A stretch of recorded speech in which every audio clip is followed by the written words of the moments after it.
Hi,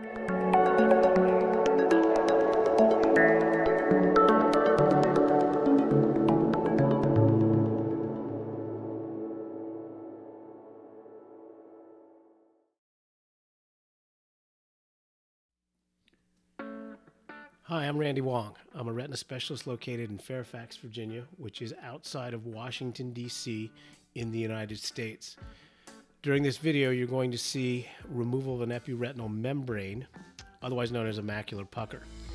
What we're doing now is setting up the vitrectomy system. It's a 3-port vitrectomy system, which means it has 3 passageways.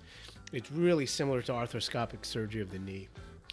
I'm going to turn on some fluid, and I want to make sure that this tube is working correctly before I actually stick the tube into the eye. Now with the fluid off, I'm going to insert the tube, and I want to make sure that tip of the tube can be seen on the inside part of the eye, and that it did not get trapped under the retina, which can happen, but not very often. Once I've ascertained that the tube is in the right place, I can start the vitrectomy. Here you can see the light, which is being held with my left hand, and the vitrector is the silvery tube in my right hand. And I'm going around the eye taking microscopic chunks of vitreous and fluid out of the eye. The cutting speed is very fast, meaning the machine has what we call a guillotine type motion. It's aspirating and cutting incredibly fast, so you actually can't pull on any tissue. As you know, the vitreous is adherent to the retina, especially in the front part of the eye, so this is a great mechanism to decrease the chance of causing a tear in the retina while you're operating. Now, depending on the angle, you can see the vitreous as some kind of wispy, cottony looking material. I don't see any here, but especially into the side, as the light glances or reflects, you can see that you can actually see the vitreous as we're operating. This is a very normal looking, what we call fundus, or the retina. Keep in mind that the retina is the light sensitive tissue that lines the inside of the eye. I always have trouble with doctors calling it the back of the eye. And the goal during this part of the surgery is really to debulk or remove most of the vitreous, allowing clear and easy access to the surface of the retina, where I'm going to remove the epiretinal membrane in a few minutes. So this is the first part of pretty much any vitrectomy, and that is to remove most of the vitreous.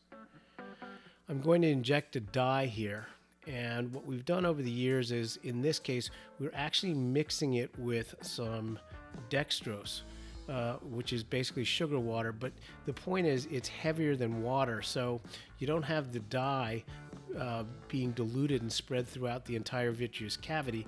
It actually layers on the surface of the retina, so you can operate a little bit more quickly, and you're getting the dye exactly where you want it, which is on the surface of the retina. The idea is to stain the epiretinal membrane, and we'll see that in just a few minutes. So we inject this heavy liquid, if you will, this sugary dextrose with the dye, and then we remove it. And the dye is going to nicely show, in this case, where the epiretinal membrane is, so that I can more easily remove it or peel it off the surface of the retina. Most patients that require this surgery have had progressive decrease in vision or blurry vision with or without distortion. And the decision to have surgery is really based on how bothered the patient is with these developed symptoms.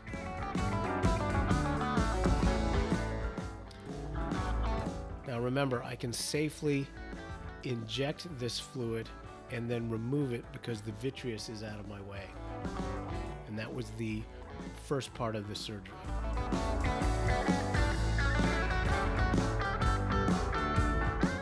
And in just a couple seconds, the green that you're going to see is actually membrane, which is stuck to the retina, but now stained with this ICG dye. And I think there's a good demonstration.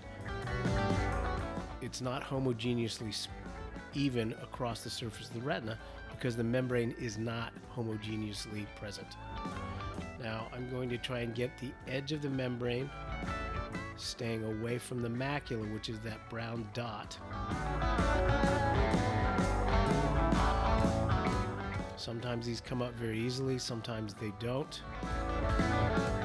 This one actually will come up pretty easily. There's a piece of it. Sometimes it takes really a long time just to get an edge like we just did. And you can never tell beforehand which are going to be easier and which are going to be more difficult. That tiny little blood is normal. This is very similar to peeling off a Band-Aid. Sometimes that causes a little bit of bleeding.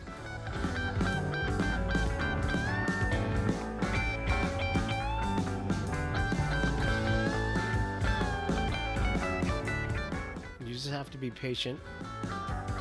And what will be nice is this will come off in one large piece involving the central macula, which is really the culprit.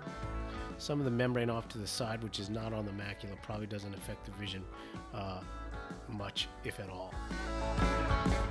So I'm going to pull it off the macula right there. And we're almost done. It's not necessary to get everything that you see. The longer you operate, the more chance there are for complications. I just want to remove the part of the membrane that's causing the symptoms of blurry vision and distortion. Keep in mind that brown spot there is the macula, and that's what I'm trying to do, is to get the membrane off the macula so that the macula can flatten out or unpucker, and vision will hopefully improve, or at least distortion will decrease, etc., etc.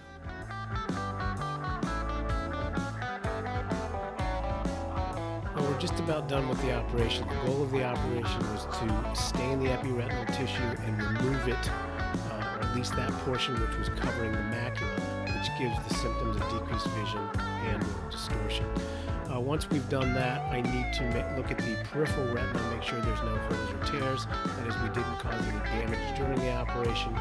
This procedure usually takes about 20 to 30 minutes. It's done as an outpatient. There's a nice demonstration that we've removed most of the epiretinal membrane from what we call the posterior portal, that area that's covering the macula. You can see that area was kind of absent of green dye. The last thing we want to do is make sure that the peripheral retina is normal. We didn't cause any holes or tears. And since this is a 25 gauge system, I simply just remove the trocars.